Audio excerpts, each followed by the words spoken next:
Ok, hoy, como muchos de ustedes saben, tuvimos una semanita difícil en casa. Meli estuvo bien complicada y como un sermón no se improvisa, hoy no vamos a seguir con Juan. Hoy vamos a hacer una pausa. El texto que nos tocaba para hoy lo vamos a dejar para después.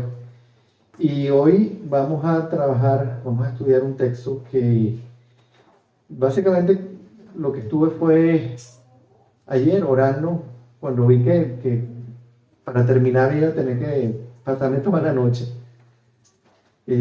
orando y revisando sermones que ya había predicado antes. Me encontré con este texto que me ministró de una manera tremenda en la situación que nosotros mismos estábamos pasando.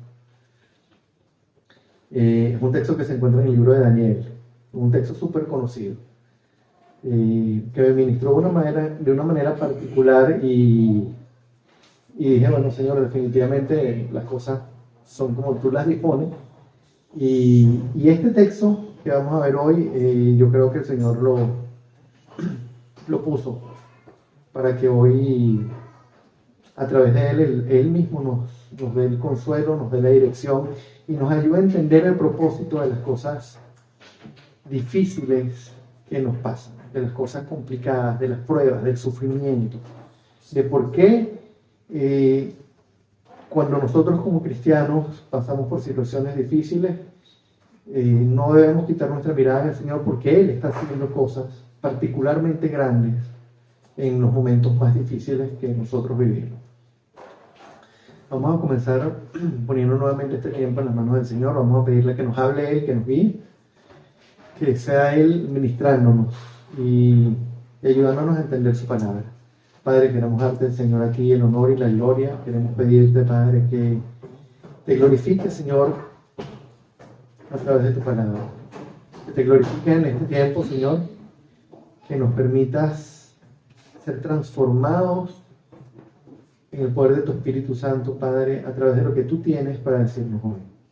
Que nos ayudes a conocerte más, a depender más en tu gracia, a depender más del poder de tu Espíritu Santo, a ser, Señor, más humildes y más sumisos, y por sobre todo a no quitar la mirada de ti, Señor, cuando estemos pasando situaciones difíciles, a no quejarnos, a no, Señor, poner nuestra mirada en las circunstancias, sino a confiar en que tú estás haciendo algo, Señor, que se nos escapa muchas veces de la vista, que se escapa de nuestra comprensión, pero que es perfecto, Señor, y que está de acuerdo a tu perfecta voluntad, y que a fin de cuentas, Señor, busca que tu nombre sea glorificado. Te damos las gracias, Padre, ponemos este tiempo, Señor, en tus manos, dándote el honor y la gloria por siempre. En nombre de Cristo. Amén y amén. Ok, hoy vamos a leer Daniel 3. Vamos a estudiar Daniel 3. Un pasaje súper conocido, el pasaje del horno. Pero antes de que pasemos al texto, quisiera que nos pongamos un momento en las sandalias de estos israelitas. Que entendamos un poquito el contexto de qué es lo que estaba pasando ahí. Ellos, en el momento en que Daniel escribe, estaban en el exilio. Todo lo que ocurre en este libro ocurre después de que, digamos, la catástrofe más grande que Israel había vivido ocurriera. El Señor les había estado advirtiendo al pueblo una y otra vez a través del profeta Jeremías durante el reinado de varios reyes y por más de 4 décadas, o por al menos 4 décadas, les había estado advirtiendo que los iba a juzgar.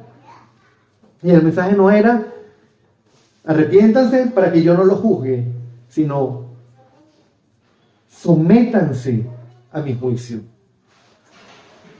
Él les anunció que Nabucodonosor iba a venir, que iba a destruir la ciudad, que se iba a llevar a un gentío al exilio y que los que se resistieran y quedaran iban a morir por la espada, por el hambre o por la peste. Fue un anuncio tremendo. El mismo Jeremías sufrió cosas indecibles por predicar ese mensaje. El hecho es que el pueblo había sido desobediente, el pueblo no había escuchado al Señor, ni a Jeremías ni a los profetas que habían venido antes. Y Dios envió juicio. Finalmente él envió el juicio en la figura de Nabucodonosor. Y de pronto, de ser la nación más poderosa, o una de las naciones más poderosas, de tener su confianza puesta en que Jerusalén no podía ser quebrantada y que era una ciudad inexpugnable y que nadie la podía conquistar, de ser el pueblo elegido, se quedaron sin ciudad, se quedaron sin nación y se quedaron sin templo. La ciudad fue destrozada hasta la última piedra. Las cosas del templo fueron robadas. El templo quedó destruido. No tenían ya más nación. Y en medio de esa crisis tremenda, estando ese pueblo, muchos de ellos, habiendo sido llevados cautivos a Babilonia, a 3 jóvenes israelitas les tocó enfrentar una prueba tremenda. Y quisiera que empezáramos por leer ahí en Daniel 3 los primeros 15 versículos, que un poco nos dan el contexto de lo que estaba pasando. Presten atención al texto. El rey Nabucodonosor mandó a hacer una estatua de oro. Ya estaban allá en el exilio. El rey Nabucodonosor mandó a hacer una estatua de oro de 27 metros de alto por 2,5 metros de ancho, y mandó que la colocaran en los llanos de Dura, en la provincia de Babilonia. Luego les ordenó a los sátrapas, prefectos, gobernadores, consejeros, tesoreros, jueces, magistrados y demás oficiales de las provincias que asistieran a la dedicación de la estatua que había mandado erigir. Para celebrar tal dedicación, los sátrapas, prefectos, gobernadores, consejeros, tesoreros, jueces, magistrados y demás oficiales de las provincias se reunieron ante la estatua. Entonces los heraldos proclamaron a voz en cuello: a ustedes, pueblos, naciones y gentes de toda lengua, se les ordena lo siguiente: tan pronto como escuchen la música de trompetas, flautas, cítaras, liras, arpas, zampoñas y otros instrumentos musicales, deberán inclinarse y adorar la estatua de oro que el rey Nabucodonosor ha mandado erigir. Todo el que no se incline ante ella ni la adore será arrojado de inmediato a un horno en llamas. Ante tal amenaza, tan pronto como se escuchó la música de todos estos instrumentos musicales, todos los pueblos y naciones y gente de toda lengua se inclinaron y adoraron la estatua de oro que el rey Nabucodonosor había mandado erigir. Pero algunos astrólogos se preguntaron ante el rey y acusaron a los judíos. ¡Que viva su majestad! Por siempre, exclamaron. Usted ha emitido un decreto ordenando que todo el que oiga la música de trompetas, flautas, cítaras, liras, arpas, zampoñas y otros instrumentos musicales se incline ante la estatua de oro y la adore. También ha ordenado que todo el que no se incline ante la estatua ni la adore será arrojado a un horno en llamas. Pero hay algunos judíos a quienes su majestad ha puesto al frente de la provincia de Babilonia, que no acatan sus órdenes, no adoran a los dioses de su majestad, ni a la estatua de oro que mandó erigir. Se trata de Sadrach, Mesach y Abednego.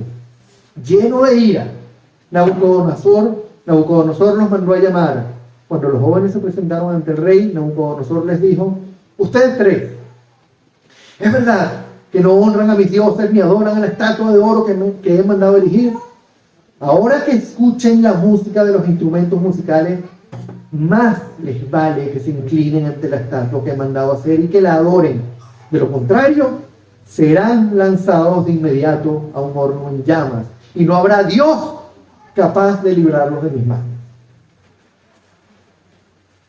Fíjense la situación que esta gente estaba viviendo. Habían sido sacados de su territorio. Por gracia del Señor habían sido colocados en posiciones de gobierno, pero estaban fuera de su tierra. Estaban adorando a su Dios, pero ya no tenían templos. No podían ofrecer los sacrificios, no podían cumplir todo lo que la ley exigía. Estaban rodeados de idolatría por todos lados.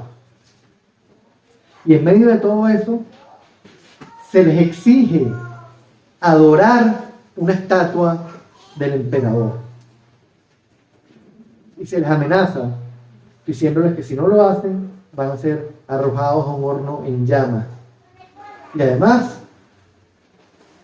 el hombre lleno de orgullo y de altivez dice, y no habrá Dios capaz de librarlos de mis manos. Yo les pregunto, ¿qué pasa cuando todo va mal? Cuando las cosas están difíciles y de pronto la cosa se pone peor. Cuando aparecen situaciones que ponen a prueba nuestra fe de una manera extrema. Pues ya estamos probados, ya estamos en una situación difícil y de repente, ¡blum!, ocurre algo y la cosa se pone todavía más dura. Uno se preguntaría qué propósito puede tener un Dios bueno al permitir que sus hijos sufran aflicciones. ¿Qué propósito puede tener un Dios bondadoso y justo al permitir que sus siervos, que sus hijos sufran, tengan dolor, se enfermen, pasen aflicciones? Uno a veces se pregunta, ¿por qué, Señor? ¿Por qué está pasando esto? ¿No es suficiente con lo que ya me estaba pasando? ¿Por qué más? Yo me lo preguntaba. Tal vez en estos días me lo estaba preguntando con Meli cómo estaba. Y es una pregunta normal, es una pregunta que viene a nuestro corazón. La pregunta está ahí. Pero por algo tenemos la palabra. Por algo el Señor nos refresca en la memoria a través de su ley, a través de su palabra, y nos dice, y nos deja clarito cuál es el propósito de lo que Él hace. En medio de aquel escenario terrible, en medio de eso tremendo que estaba pasando, Él nos regala este pasaje que es maravilloso y que da fe de que Él está en control. Y en este pasaje realmente los protagonistas son la fe y la gloria de Dios, son los dos elementos fundamentales. La fe de estos tres hombres y la gloria de Dios. Y lo que vamos a ver en lo que viene a continuación son básicamente como, pudiéramos decir, 4 elementos o 4 etapas en las que Dios se glorifica en medio del fuego, en medio de la prueba. 4 maneras en las que Dios va actuando para glorificar su nombre en medio de las situaciones difíciles. Y vamos a ir con la primera, que es la prueba propiamente.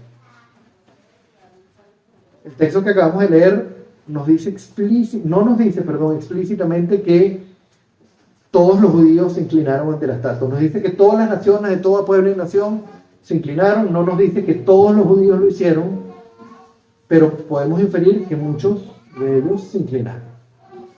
El hecho es que hubo 3 que el Señor había colocado a través de su soberanía, los había colocado en posiciones importantes, que fueron acusados frente al rey: Sadrach, Mesach y Abednego. Permítanme leer nuevamente el versículo 15. Ahora que escuchen la música de los instrumentos musicales, más les vale que se inclinen ante la estatua que he mandado a hacer y que la adoren. De lo contrario, serán lanzados de inmediato un horno en llamas y no habrá Dios capaz de librarnos de mis manos. Por un lado, una amenaza. Si no se inclinan, los lanzamos de cabeza al horno. Y por el otro lado, una declaración ética. No habrá Dios capaz de librarlos de mis manos. Básicamente, estaban queriendo obligarlos a idolatrar. Y yo les pregunto, ¿cómo entienden ustedes la idolatría? ¿Qué entendemos nosotros como cristianos del siglo XXI la idolatría? ¿Cuántas veces, les pregunto, el mundo nos pone a nosotros como cristianos en frente de multitud de ídolos, frente a los cuales una y otra vez nos arrodillamos, a veces sin darnos cuenta? A veces pensamos que la idolatría se resume a que nos ponen una estatua grandota enfrente y nos arrodillamos. El hecho es que la idolatría tiene muchas caras, tiene muchas formas.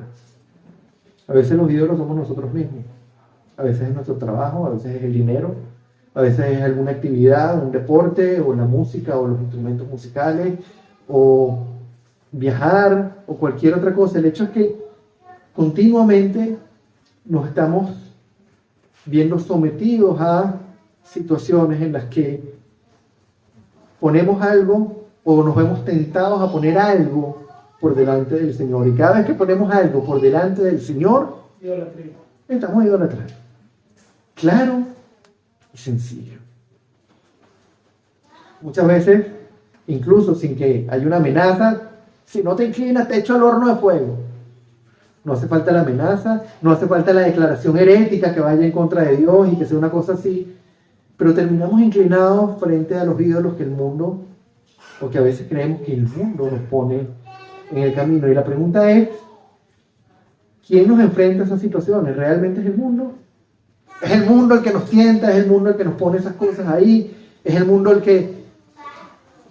o es Dios probando nuestra fe y utilizándonos con propósitos que solo Él conoce? Porque una persona del mundo que está sumergida en el pecado, eso le parece normal, pero nosotros como cristianos, ¿es el mundo o es Dios el que nos pone en la situación? Y realmente no podemos decir que en el 100% de los casos es Dios quien nos pone ahí, porque sería arrogante decirlo, solamente Él lo sabe. Pero sí podemos decir que en un 100% de los casos, cuando nos enfrentamos a la idolatría, su nombre es glorificado cuando no nos inclinamos delante de los ídolos. No sabemos si el 100% de las veces Él nos pone ahí con un propósito particular, pero sí podemos decir que el 100% de las veces, cuando no nos inclinamos frente a algo, su nombre se glorifica, ya sea aquí o en los cielos. Eso es seguro. A estos hombres les hicieron una amenaza tremenda. Estos hombres los enfrentaron a una frase tremenda, que a veces nosotros escuchamos una frase herética y reaccionamos inmediatamente. Pero muchas veces nosotros, sin darnos cuenta, nos inclinamos frente a cosas. A veces frente a nosotros mismos, frente a nuestros planes, frente a nuestros deseos, frente al yo quiero, o frente a las cosas materiales, o frente a una persona. Nos pasa. A veces no de la manera evidente como les estaban pidiendo a ellos que lo hicieran, pero nos pasa. Y eso nos lleva al segundo elemento a través del cual Dios se glorifica, y es la obediencia. Vamos a leer ahí los versículos 16 al 18. Si no se postran ante mí, ante mi estatua, los echo de cabeza al horno de fuego y no habrá Dios que pueda librarlos de mis manos. Y en el versículo 16 al 18 dice, Sadrach, Mesach y Abednego le respondieron a Nabucodonosor, no hace falta que nos defendamos ante su majestad. Si se nos arroja al horno en llamas, el Dios al que servimos puede librarnos del horno y de las manos de su majestad. Pero aún si nuestro Dios no lo hace, sepa usted que no honraremos a sus dioses ni adoraremos a su estatua. Permítame leer nuevamente el 18. Él nos puede librar, pero aún si nuestro Dios no lo hace, es decir, aún si nos quemamos vivos, sepa usted que no honraremos a sus dioses ni adoraremos a su estatua. Obedecer a Dios a pesar de las consecuencias negativas es muy fácil. No se hace a pulmón, no se hace en nuestra voluntad. No se hace si no tenemos la fortaleza de Él guiándonos. No se hace si no tenemos una concepción clara de quién Él es, de lo que Él hace, de lo que Él hizo y de lo que nosotros somos. No se hace si no tenemos una convicción clara de la eternidad. Y el hecho es que, para que tengamos idea y nos pongamos un poco en los zapatos, hay muchas maneras en las que desobedecemos y muchas maneras en las que ellos no se inclinaron. Pero ¿cuántas veces un cristiano no paga una comisión para conseguir un contrato? O no le paga una plata a un fiscal para que no le pongan la multa. ¿Cuántas veces alguien nos dice una mentira para evitar un castigo? O para evitar una situación incómoda. ¿Cuántas veces no hemos rechazado un consejo de un hermano en la fe, un consejo sabio basado en la palabra, porque queremos satisfacer un deseo o un capricho personal? ¿Cuántas veces No dejamos de hablar públicamente de nuestra fe para evitar las burlas y el rechazo. No, porque es que yo sé que esta gente... Y de alguna u otra manera estamos poniendo algo por delante de Dios. Hay algo que se interpone y quedamos nosotros primero y Él después. Y no obedecemos. El hecho es que esta gente obedeció.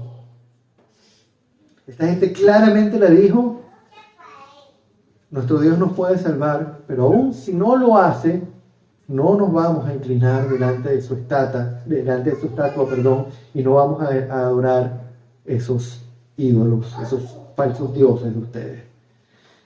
Vamos a ver la respuesta, vamos a ver qué pasó. Versículos 19 y 20. Ante la respuesta de Sadrach, Mesach y Abednego, Nabucodonosor se puso muy furioso y cambió su actitud hacia ellos. Mandó entonces que se calentara el horno 7 veces más de lo normal, y que algunos de los soldados más fuertes de su ejército ataran a los 3 jóvenes y los arrojaran al horno en llamas. La consecuencia inmediata de obedecer a Dios fue ser echados al horno. Inmediatamente. No. Van para el horno. Y la realidad, hermanos, es que obedecer al Señor y hacer lo que Él quiere, en muchas situaciones, nos va a poner en problemas frente al mundo.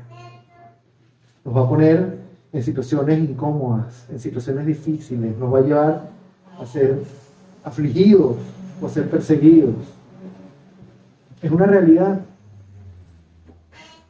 La obediencia al Señor, a pesar de lo que muchas veces se predica hoy en día, no es una garantía de que nos va a ir bien. Hoy en día dicen: alaba al Señor y Él te prosperará y te dará salud. Pero realmente la obediencia muchas veces implica sufrimiento. En una gran cantidad de oportunidades, obedecer al Señor va a propiciar que seamos insultados, que seamos perseguidos. En el 100% de las veces, obedecer al Señor nos va a poner en oposición directa con la corriente del mundo. El mundo va para allá y van como una corriente que desenfrena, que termina en una cascada de 1000 metros de altura y se van a caer contra las piedras, pero no lo saben. Y uno está continuamente luchando en contra de esa corriente. Obedecer al Señor significa caminar en la dirección contraria a la que el mundo camina. Y no es fácil. Y no se hace por voluntad propia, no se hace por fuerza de voluntad, se hace en el poder del Espíritu Santo, se hace pegados de Él, se hace estudiando su palabra, se hace orando, se hace practicando todas esas disciplinas espirituales que nos llevan a estar cada día más cerca de Él, a conocerlo más íntimamente, a ser transformados, a ser fortalecidos en el poder de su Espíritu Santo, a que sea el fruto del Espíritu. Amor, gozo, paz, paciencia, benignidad, fe, mansedumbre, templanza. Se me fue el orden, disculpen. Es ese fruto del Espíritu Santo, es ese fruto que Él produce, el que nos lleva a ser imagen de Cristo. Y contra esas cosas, como la palabra misma dice, no hay ley. Pero es Él el que hace. Y ahí, cuando obedecemos, es donde viene el tercer elemento, que es la intervención divina. Permítanme leer versículos 21 al 25. Fue así como los arrojaron al horno con sus mantos, sandalias, turbantes y todo. Es decir, tal y como estaban vestidos. Tan inmediata fue la orden del rey. Y tan caliente estaba el horno que las llamas alcanzaron y mataron a los soldados que arrojaron a Sadrach, Mesach y Abednego, los cuales, atados de pies y manos, cayeron dentro del horno en llamas. En ese momento, Nabucodonosor se puso de pie y, sorprendido, le preguntó a sus consejeros: ¿acaso no eran 3 los hombres que atamos y arrojamos al fuego? Así es, su majestad, le respondieron. Pues miren, exclamó, allí en el fuego veo a 4 hombres sin ataduras y sin daño alguno, y el cuarto tiene la apariencia de un dios. Se lee fácil, pero imagínense estar en esa situación. Señor, voy para adelante y te voy a honrar. No me voy a inclinar ante tus dioses. échame al horno si te da la gana, Dios ya verá si me salvo o no. Eso le corresponde a Él. Pero yo no me inclino ante tus dioses. Te aten y te lancen allá adentro a las llamas. Y que estando en las llamas, de repente las ataduras se suelten y estés con la presencia de Dios ahí en el medio de la prueba. Dios estuvo con ellos dentro del horno.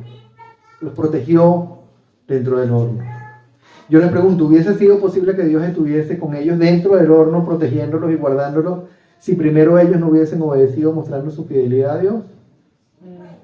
Es evidente que no. ¿Por qué? Porque si ellos se hubiesen inclinado ante la estatua, no lo hubiesen metido al horno. Si ellos no hubiesen obedecido, no los hubiesen echado al horno. Para que Dios estuviera con ellos dentro del horno, primero tenían que obedecer para que los echaran a la candela. Y una vez en la candela, Dios hiciera lo que tenía que hacer. Dios intervino de forma milagrosa. Luego de que ellos estuvieron dispuestos a sacrificar sus vidas y obedecerlo a Él. Vamos a seguir leyendo 26 y 27. Dicho esto, Nabucodonosor se acercó a la puerta del horno en llamas y gritó: Sadrach, Mesach, Abednego, siervos de Dios Altísimo, salgan de ahí y vengan acá. Cuando los tres jóvenes salieron del horno, los sátrapas y prefectos, gobernadores y consejeros reales se arremolinaron en torno a ellos y vieron que el fuego no les había causado ningún daño y que ni uno solo de sus cabellos se había chamuscado. Es más, su ropa no estaba quemada y ni siquiera olía a humo. ¿Ustedes se han parado alguna vez al lado de una parrilla mientras se cocinan, mientras se calientan unos carbones? ¿Cómo queda la ropa? Esta gente estuvo metida dentro del horno y su ropa ni siquiera olía a humo. Y ante esto habrá quien se pregunte, bueno, entonces Dios salva de la muerte y del peligro a todos los que están dispuestos a dar su vida por Él. Entonces, si yo estoy dispuesto a dar mi vida por Él, Él me va a salvar en el 100% de los casos. La respuesta es no y sí. No, por un lado, porque la misma Biblia está llena de historias de hombres que sufrieron, fueron maltratados, fueron aserrados e incluso asesinados de maneras tremendas por obedecer a Dios. Nada más piensen en los profetas como Jeremías, todas las vagabunderías que le hicieron al hombre por profetizar lo que Dios quería que profetizara. Un personaje del Nuevo Testamento como Juan el Bautista, decapitado, como Esteban, apedreado, como Pablo, que le dieron por todos lados, lo apedrearon hasta que pensaron que estaba muerto, estuvo preso, fue azotado. Los mismos apóstoles Pedro y Juan recién comenzaron el ministerio, recién se inauguró la iglesia, fueron azotados. Piensen en el mismo Jesús. Estaba cumpliendo la voluntad del Padre. ¿Y la voluntad del Padre cuál era? Que fuera y entregara su vida en la cruz. Lo que le estaba pasando no difería de la voluntad del Padre. De hecho, según de Timoteo 3:12, Pablo le está diciendo a su discípulo, a su sucesor, por ponerle un nombre: asimismo serán perseguidos todos los que quieran llevar una vida piadosa en Cristo Jesús. No dice, asimismo serán perseguidos todos los cristianos. Porque ser cristiano no es sinónimo de ser perseguido. Si tú eres cristiano y nadie se entera y eres una película por ahí muy mala, pero que de alguna manera reflejaba esto de forma muy cruda, se llamaba el cristiano a las secretas, algo así. Y era un cristiano que salía de la iglesia y se cambiaba la ropa y se cambiaba todo y se vestía como una persona del mundo, hablaba como una persona del mundo, y cuando llegaba otra vez a la iglesia se arreglaba y se ponía y hablaba como cristiano y utilizaba el léxico cristiano, etc. Si nosotros vivimos como el mundo, no parecemos cristianos, no nos comportamos como cristianos, no actuamos como cristianos, el mundo no nos va a perseguir. No es que por ser cristianos nos persiguen si queremos vivir una vida piadosa, nos persiguen si nos parecemos a Cristo. Ahí sí nos persiguen. Si predicamos su palabra como tiene que ser predicada, ahí sí nos persiguen. Y por lo general, cuando hay coherencia entre mi vida y lo que predico. Porque si predico una cosa y me ven viviendo de otra, se burlarán, dirán, blasfemarán el nombre de Dios. Estos cristianitos, mira, otro más. pero no me van a perseguir. Asimismo serán perseguidos todos los que quieran vivir una vida piadosa en Cristo Jesús, y la Biblia está llena de ejemplos. Ahora, por el otro lado, dijimos que no y sí. Sí, ¿por qué? Porque sabemos que quienes están dispuestos a obedecer a Dios a costa de sus vidas están perfectamente conscientes de que son peregrinos y extranjeros en este mundo. Y de que la verdadera recompensa no está aquí, hermanos, está en la eternidad. Y que si aquí nos persiguen, y que si aquí sufrimos por causa de su nombre, es un momentico. Si aquí pasamos dificultades por causa de nuestro Señor que dio su vida en esa cruz por nosotros, es así, es un momentico al lado de lo que viene. Fíjense allí en Hebreos 11, versículos 13 al 16, dice, hablando de todos estos héroes de la fe, todos estos hombres que vivieron por fe, muchos de los cuales tuvieron grandes victorias, pero muchos de los cuales fueron asesinados por causa de la fe. Todos ellos vivieron por la fe y murieron sin haber recibido las cosas prometidas. Más bien, las reconocieron a lo lejos y confesaron que eran extranjeros y peregrinos en la tierra. Al expresarse así, claramente dieron a entender que andaban en busca de una patria. Si hubieran estado pensando en aquella patria de donde habían emigrado, habrían tenido oportunidad de regresar a ella. Antes bien, anhelaban una patria mejor, es decir, la celestial. Por lo tanto, Dios no se avergonzó de ser llamado su Dios y les preparó una ciudad. Todos ellos tenían la mirada puesta en la eternidad. Y no siempre el Señor nos saca del atolladero, no siempre el Señor nos salva de las llamas, a veces sí. A Pablo lo salvó muchas veces de la llama. A Pablo lo salvó muchas veces, pero al final Pablo terminó siendo sacrificado por el nombre de Jesús. Son muchos los mártires en la historia que han muerto a causa del nombre de Jesús. En algunos momentos sí, el Señor nos salva. En otros momentos no. Pero en el 100% de las veces, cuando tenemos nuestra mirada puesta en Él, lo que viene a nuestro corazón es la eternidad.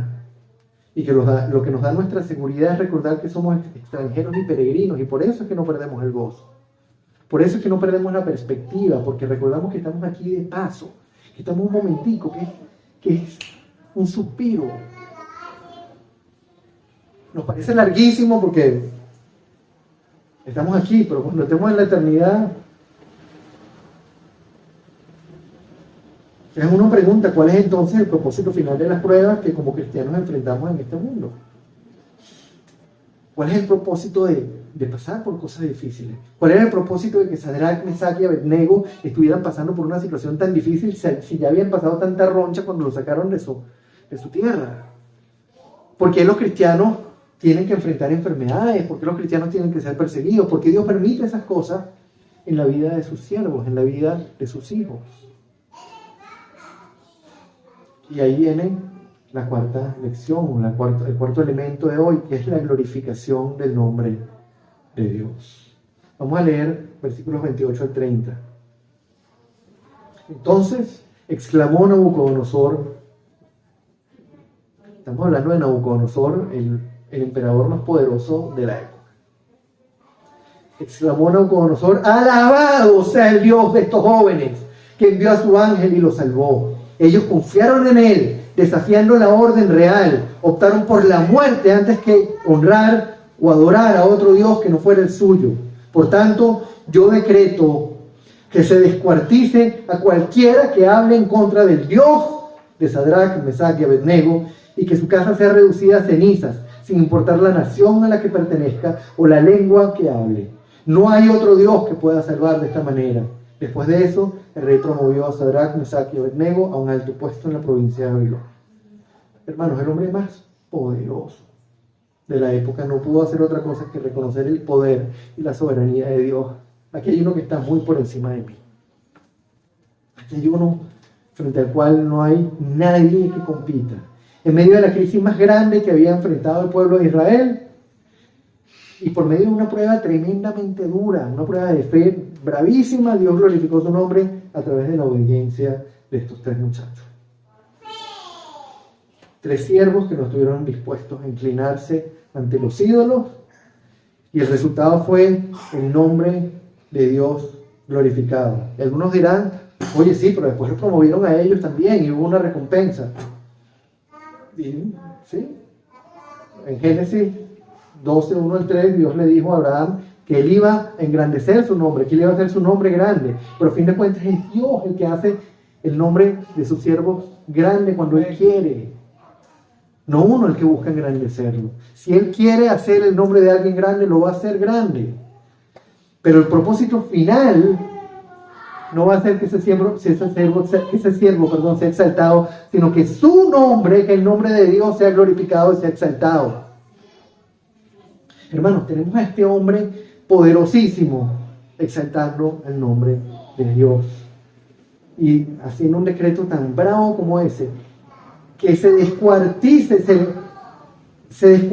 a cualquiera que hable en contra del Dios de Sadrach, Mesach y Abednego, y que su casa sea reducida a cenizas, sin importar de dónde venga, no importa la nación de donde venga, no importa la lengua que hable, no importa nada. Quien hable en contra de ese Dios, que sea descuartizado y que su casa sea reducida a cenizas. Qué tremendo, ¿no?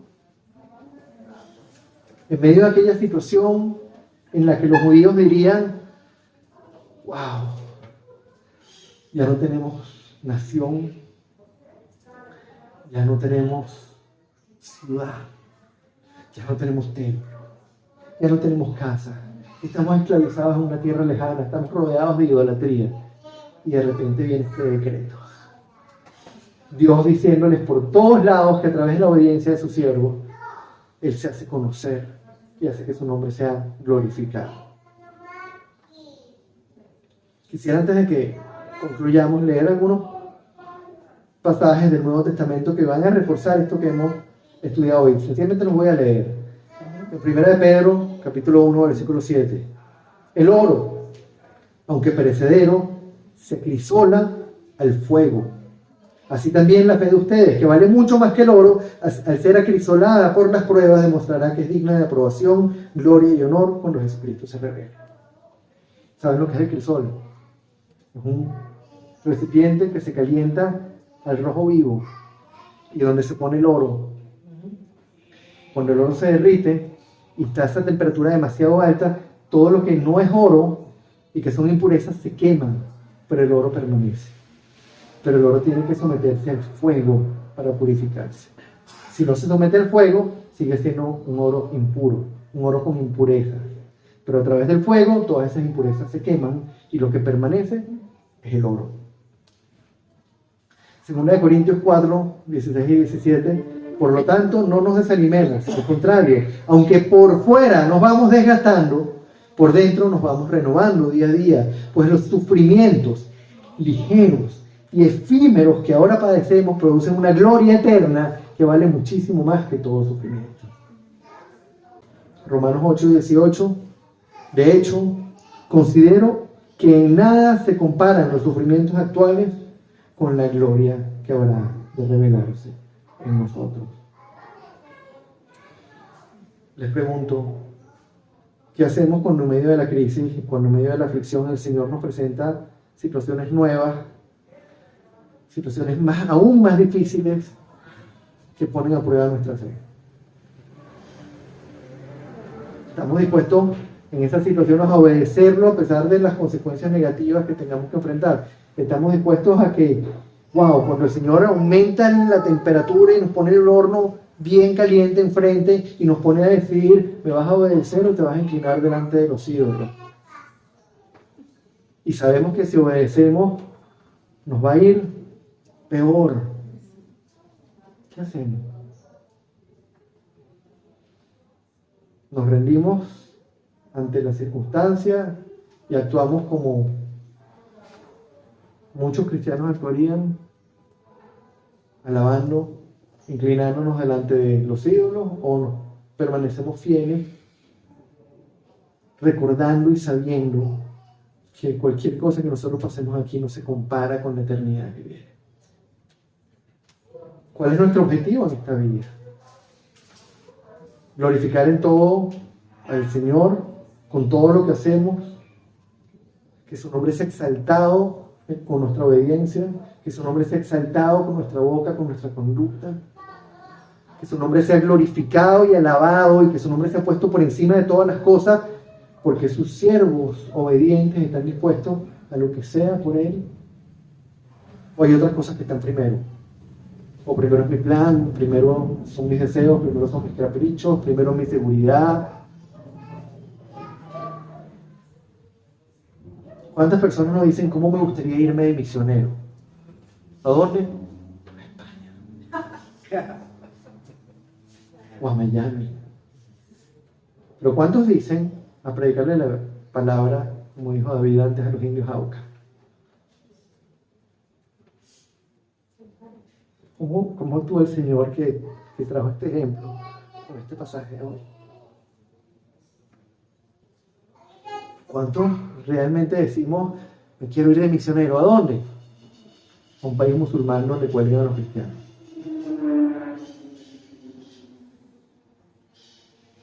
Ahí es donde más se glorifica el nombre del Señor en medio de la prueba. Hermanos, cuando enfrentamos las pruebas en obediencia, el Señor está con nosotros y nos da la fortaleza, nos da los recursos para resistir. No siempre nos da la salida. Muchas veces decimos, el Señor no te pone una prueba que sea más difícil de soportar. No, lo que dice es, no nos da una tentación más difícil de que podamos soportar, porque Él nos da, junto con la tentación, nos da la salida. Pero pruebas más difíciles de las que podemos soportar, nos las da cada rato. Sufrimientos más fuertes de los que podemos soportar, los va a poner.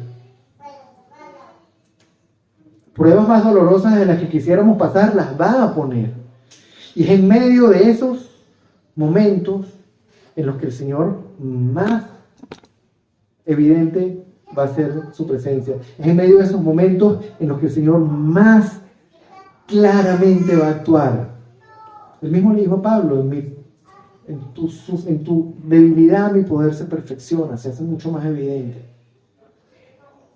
Hermanos, dicho de manera sencilla, cuando somos fieles y obedientes al Señor en medio de las situaciones más difíciles, es cuando el nombre de Dios más se glorifica. Amén. Es muy fácil obedecer al Señor y darle la gloria al Señor cuando todo es fácil. Es muy fácil decir, Señor, te alabo cuando tenemos salud, cuando tenemos bienestar, cuando tenemos dinero en la cuenta, cuando no nos está pasando nada. Lo difícil, y ahí es donde más se glorifica su nombre, es cuando estamos en medio del dolor y el sufrimiento, cuando estamos paralizados en una cama, cuando estamos muriéndonos de cáncer, cuando hemos perdido un ser amado, cuando tenemos una cuenta imposible de pagar, cuando tenemos un revólver enfrente pidiéndonos que neguemos la fe. Es ahí cuando su nombre más se glorifica.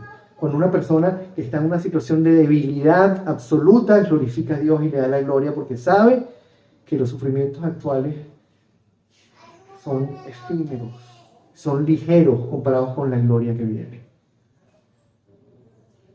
Y junto con el gozo de ser instrumentos que glorifican el nombre de Dios, como cristianos además tenemos la certeza de que no solo su nombre se está glorificando a través de nuestra situación, sino que vamos a estar en la eternidad disfrutando de su gloria. Quisiera cerrar leyendo Santiago 1:12. Dichoso el que resiste la tentación, porque al salir aprobado recibirá la corona de la vida que Dios ha prometido a quienes lo aman. Que no se nos olvide eso, hermano. Hay aflicciones, hay pruebas, hay dificultades. A veces cuando las cosas están difíciles se ponen más difíciles. Y se ponen más difíciles porque el Señor está glorificándose en medio de nuestra debilidad. Vamos a orar, vamos a darle las gracias al Señor por su palabra y a pedirle que nos continúe guiando cada día y haciendo de nosotros instrumentos cada vez más fieles y más dispuestos a que nos echen el horno en llamas, porque sabemos que somos extranjeros y peregrinos aquí y que nuestra verdadera vida está escondida con Él allá, que nuestra verdadera vida es la eterna. Padre, te damos las gracias, Señor. Hoy, a través de este pasaje, Señor, tú nos recuerdas que en medio de las situaciones más difíciles tú estás presente. Que en medio de las situaciones más complicadas, Señor, tú estás glorificándote, tú estás haciendo, Señor, lo que nosotros no podemos hacer para ayudarnos a resistir para permitirnos, Señor, mantenernos firmes en medio de las situaciones, para que tu nombre, Señor, sea exaltado. No nos permitas olvidar, Señor, que estamos aquí para ti y por ti. No nos permitas olvidar, Señor, que aquí somos extranjeros, somos peregrinos. Que nuestra verdadera recompensa, Señor, está en la eternidad contigo. Que aquí tú nos diste todo lo que necesitábamos, Señor, nada más y nada menos que tu Espíritu Santo morando en nosotros para producir el fruto. Para aquí, en medio del sufrimiento, Señor, hacernos semejantes a Cristo. Para irnos moldeando, Señor. Y que eres tan clemente, tan compasivo, tan lleno de gracia, que lo haces a pesar de nosotros y que nos vas transformando paulatinamente. Y que cada vez, Señor, vas produciendo en nosotros más santidad. Y que cada vez que caemos, Señor, tú tomas esos pecados y los echas en el fondo del mar porque están cubiertos por la justicia de Cristo. Porque lo que tú ves es a nuestro Señor y no a nosotros. Y nos das el privilegio, Señor, de ir y glorificarte a ti, de ir y representarte a ti, de ir y predicar tu palabra, Señor. Sabiendo que seremos perseguidos, sabiendo que tendremos oposición, sabiendo que tú mismo pondrás situaciones enfrente, Señor, en las que nos vas a poner a decidir a quién glorificamos. Y en el que a veces fallaremos, Señor, pero correremos delante de la cruz. Correremos delante del trono de la gracia pidiendo perdón. Pero sabiendo, Señor, cada vez que obedecemos, que cada vez que tú nos fortaleces, y en medio de las circunstancias, en medio de la dificultad, en medio del dolor, te damos la gloria a ti, proclamamos tu nombre y somos obedientes a ti, tu nombre es exaltado, Señor, aquí en la tierra y delante de las cortes celestiales. Te damos el honor, te damos la gloria, te damos las gracias por este pasaje y te pedimos, Señor, que sigas trabajando con cada uno de nosotros. A ti te debemos todo y a ti queremos darte todo, Padre, en nombre de Cristo. Amén y amén.